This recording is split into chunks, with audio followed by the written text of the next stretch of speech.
Hi, welcome back to Life is a Treasure podcast. I'm your hostess, Michelle Durand, and you're listening to episode 8. This is a bonus mini episode called Tea Time Treasures. I will be creating these at the new moon and full moon of each month. They will be short, approximately 10-minute bonus episodes where I will be sharing an oracle or tarot card as the focus for the episode. I will also be sharing my favorite teas and other ideas or items that I am treasuring also. I hope that these mini episodes will inspire you in some ways. I'd love to hear from you and what you'd like for me to share that will help you to create a life that you can treasure daily. Today, I'm sipping on a hot cinnamon spice tea in the spirit of Valentine's Day. I invite you to join me. Pause right now, go fix yourself a cup of tea or coffee, get comfy, and let's get started, shall we? I'd like to start with an oracle card from one of my decks called Moonology by Yasmin Boland, and this card is the full moon. Surrender to the divine. And I'd like to read to you the insights from the accompanying guidebook. Surrender to the divine at the full moon. The very word climax brings all sorts of ideas and images to mind, but it really is the feeling of this card. Life is coming to a head, a point, a conclusion, or a turning point. There may be some kind of change and possibly even some sort of emotional explosion. Tune into your emotions now and see what they're telling you. They're very likely close to the surface. Matters will soon conclude, and you'll find out whether or not your wish is going to come true. This is a positive card, but you may need to work harder than usual to keep cool as events unfold. The affirmation for this full moon is, I am getting the answers that I need. The whole topic is it's time to let go of the past and to move on. The full moon marks the climax of the lunar cycle.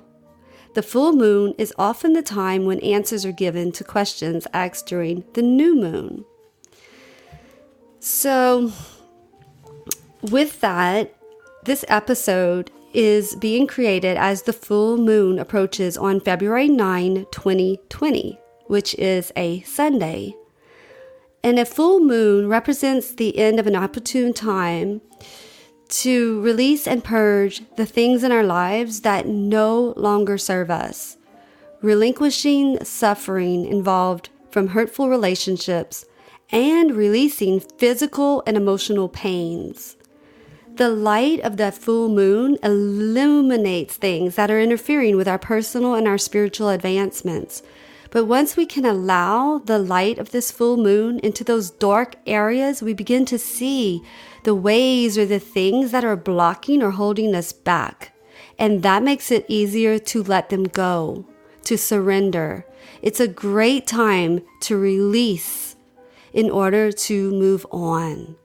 The full moon is a great time for change and transformation in our lives. It symbolizes the end chapter, shedding light on the things and the experiences that we no longer need to hold on to. It's an awesome time to reflect and journal, to go inward and allow closure in certain areas of your lives. This helps us heal physically, emotionally, and spiritually. Since we are just beginning the next decade, starting in 2020, look back over the past month or even years, but particularly since the new year started. Look over in January and become aware. Is there anything or anyone that's hurt you? If so, make an intention to forgive them. It doesn't mean that what was done was not wrong. Forgiveness is for our peace of mind. When we forgive others, we release ourselves from that situation. Forgiveness is one of the most important treasures we can give ourselves. Because when we forgive, we can heal and we can move on.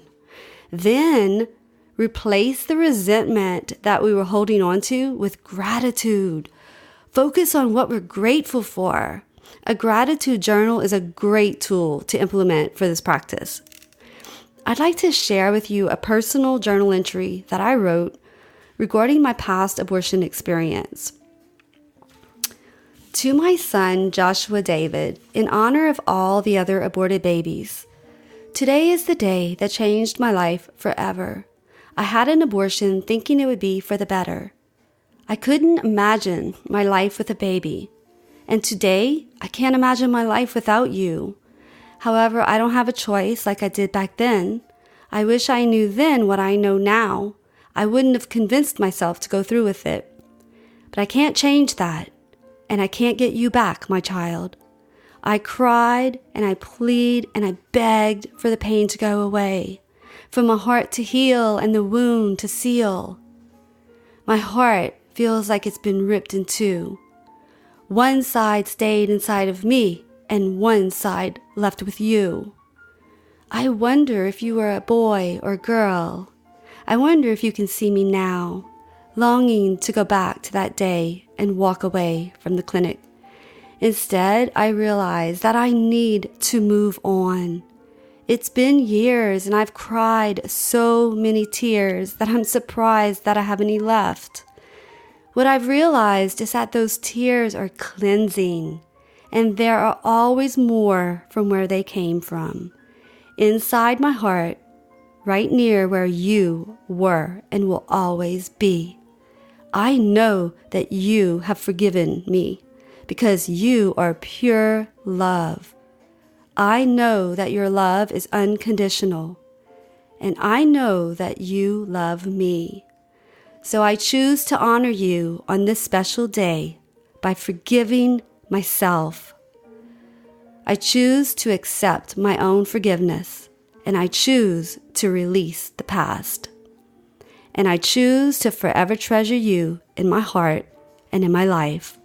I love you to the moon and back, Mommy, aka Michelle Marie Durand. I hope that this episode has inspired you in some way. I'd love to hear from you. You can reach out to me on my website, lifeisatreasure.com, where you will find these episodes and the others and my social media links. You can also find more information regarding abortion healing at my website, tears2treasures.com, and that's tears2treasures.com, as well as a Facebook group, Life is a Treasure Podcast. Please come say hi, introduce yourself to me, and share this episode with your friends or family. And until next time, peace, love, and joy, and happy Valentine's Day to you all.